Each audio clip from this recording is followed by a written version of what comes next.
오늘 우리가 함께 볼 하나님의 말씀은 예레미야 37장 1절부터 3절입니다. 예레미야 37장 1절부터 3절 제가 봉독합니다. 요시야의 아들 시드기야가 여호야김의 아들 고니야의 뒤를 이어 왕이 되었으니 이는 바벨론의 느부갓네살 왕이 그를 유다의 왕으로 삼음이었더라. 그와 그의 신하와 그의 땅 백성이 여호와께서 선지자 예레미야에게 하신 말씀을 듣지 아니하니라. 시드기야 왕이 셀레미야의 아들 여후갈과 마아세야의 아들 제사장 스바냐를 선지자 예레미야에게 보내 청하되 너는 우리를 위하여 우리 하나님 여호와께 기도하라 하였으니. 아멘. 예전에 이런 이야기가 있었습니다.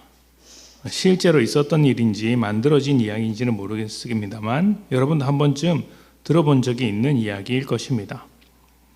어떤 사람이 전쟁 중에 쫓아오는 적을 피해서 도망치고 있었습니다. 깊은 골짜기를 지나서 겨우겨우 도망을 치고 있는데 안타깝게도 더 이상 앞으로 갈 수 없는 아주 크고 깊은 절벽을 만나게 되었습니다.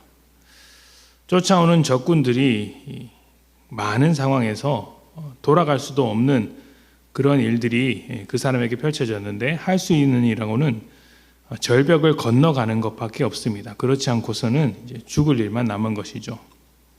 조금이라도 발을 헛디디면 이제 천길 낭떠러지로 떨어지는 그 절벽 끝에서 안절부절하고 있을 때 마침 눈앞에 허름한 다리 하나가 보였습니다.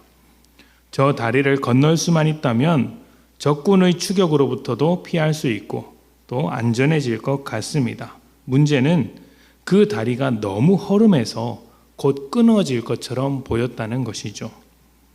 어떻게 할까 고민하던 그는 아무런 방법이 없었기 때문에 건너기로 마음을 먹습니다. 그런데 그냥 건널 수 없어서 하나님께 기도하기 시작했습니다.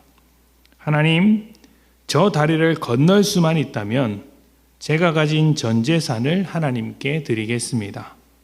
이렇게 기도를 마친 뒤에 그는 다리를 건넜습니다. 그런데 건너다 보니 다리가 생각보다 괜찮은 것 같은 것입니다. 그래서 중간쯤 갔을 때 다시 기도하기 시작했습니다. 하나님, 생각해 보니 전 재산은 좀 무리입니다. 저도 먹고 살아야 하니까 절반만 드리겠습니다. 이렇게 기도한 뒤에 다시 걸어갔습니다. 그리고 거의 도착할 때쯤 되어서는 하나님께 기도하기 시작했습니다. 하나님, 무사히 건너게 해주셔서 감사합니다. 그런데 제 나름대로의 사정이 있으니 절반을 드리는 것도 좀 어렵겠습니다. 제 나름대로 성의껏 할 테니 좀 넘어가 주십시오. 봐주십시오. 이 이야기를 듣고 여러분은 어떤 생각이 드십니까? 분명히 이 사람의 기도와 믿음에는 문제가 있다라는 생각을 하셨을 것입니다. 그런데 무엇이 문제일까요? 하나님께 드리기로 한 것을 드리지 않고 자꾸 번복해서 문제일까요? 그것도 문제라면 문제일 수 있지만 사실 가장 중요한 문제는 아닙니다. 더 큰 문제, 더 중요한 문제가 있죠. 이 사람의 가장 큰 문제는 하나님과의 관계를 전혀 고민하지 않고 자기 필요에 따라서 기도했다는 것입니다. 자기 필요에 따라서만 이랬다 저랬다 기도하고 있는 것이죠. 하나님께서 어떤 분이신지, 하나님이 나에게 누구인지에 대한 고민이 없습니다. 그래서 하나님을 도구처럼 생각하는 것이죠. 필요할 땐 비싼 값을 치러서라도 하나님이라는 도구를 사용하지만 필요가 줄어들면 그 값을 치르는 것이 아까운 것입니다. 다시 한번 말씀드립니다만 비싼 값을 치르기로 한 것을 물렀던 그런 행동들을 문제 삼는 것이 아닙니다. 번복했던 것을 문제 삼는 것이 아닙니다. 하나님을 나의 아버지로, 하나님을 하나님답게 생각하지 않은 것이 문제입니다. 이게 가장 큰 문제죠. 오늘 말씀도 그렇습니다. 어제는 여호야김 왕의 시대에 있었던 이야기라면 오늘 말씀은 시드기야 왕 때의 이야기입니다. 시드기야는 마지막 왕이기 때문에 상황이 아주 급박하게 흘러갑니다. 바벨론이 예루살렘 성을 둘러싸고 있는 중에 애굽이 군대를 이끌고 바벨론에게 진격했습니다. 두 강대국 사이에서 최후의 전쟁이 벌어지는 것입니다. 이때 시드기야 왕과 이스라엘 사람들은 내심 애굽이 승리하기를 바랐습니다. 시드기야 왕은 자신의 이런 소망을 담아서 예레미야에게 사람을 보내서 기도하게 합니다. 기도하게 하는 것이 좋은 일이죠.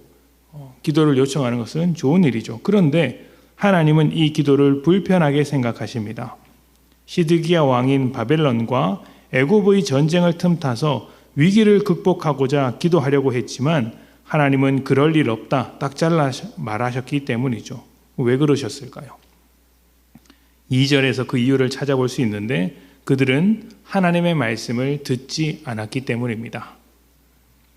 앞에서 다리를 건너기 위해 기도했던 사람과 똑같습니다. 그 사람은 필요한 것을 얻기 위해서 기도하면서도 하나님이 누구인지, 하나님과 어떤 관계에 있어야 하는지, 하나님의 뜻을 따라 살아가는지에 대해서는 전혀 관심이 없었습니다. 그리고 시드기야 왕도 똑같습니다. 하나님의 말씀을 들을 생각은 전혀 없지만 원하는 것을 얻어내고 싶었던 것이죠. 그렇게 해서 얻어내면 하나님의 뜻을 잘 따르겠습니까? 아닙니다. 아쉬울 땐 하나님을 찾지만 아쉬운 것이 없어지면 언제든지 버리는 것이 사람입니다. 가끔 목회를 하다 보면 참 애매한 순간이 찾아옵니다. 어떤 어려움 속에 있는 분이 오셔서 기도 부탁을 하는데 그 기도의 제목이 하나님과의 관계에 도움이 되지 못하거나 상관이 없거나 오히려 그 관계를 해치는 것들이 있어서 기도하기도 좀 그렇고 안 하기도 좀 그런 애매모호한 순간이 찾아옵니다. 그래서 어떻게 기도하느냐면 하나님 잘 되게 해주시고 문제를 해결해 주십시오. 그러나 잘 되는 것이 하나님의 뜻과 멀어지고 하나님과의 관계를 무너지게 만든다면 오히려 망하게 해 주십시오. 이렇게 기도할 때도 있었습니다. 지금은 좀 다릅니다. 지금은 잘 되게 해 주십시오. 그러나 잘 되는 것으로 끝나지 않고 하나님과의 관계로 이어질 수 있도록 주님께서 인도해 주십시오. 이렇게 기도를 합니다. 여러분은 왜 기도하십니까? 상황이 개선되기만을 기도하십니까? 하나님은 우리와 더 깊은 관계를 바라시며 우리의 기도를 듣고 계십니다. 상황보다 우리 자신에게 집중해 주시는 것이죠. 그러니 여러분, 기도의 응답을 바라는 것보다 훨씬 간절한 마음으로 하나님의 뜻에, 하나님의 말씀에 귀를 기울이십시오. 기도보다 말씀을 듣는 것, 내가 말하는 기도보다 듣는 것이 우선되어야 합니다. 하나님은 우리의 도구가 아닙니다. 하나님을 하나님답게 대접해 드리십시오. 먼저 말씀에 귀를 기울이고 그 다음에 기도로 나아가는 복된 여러분 되시기를 축복합니다. 우리 함께 기도하겠습니다.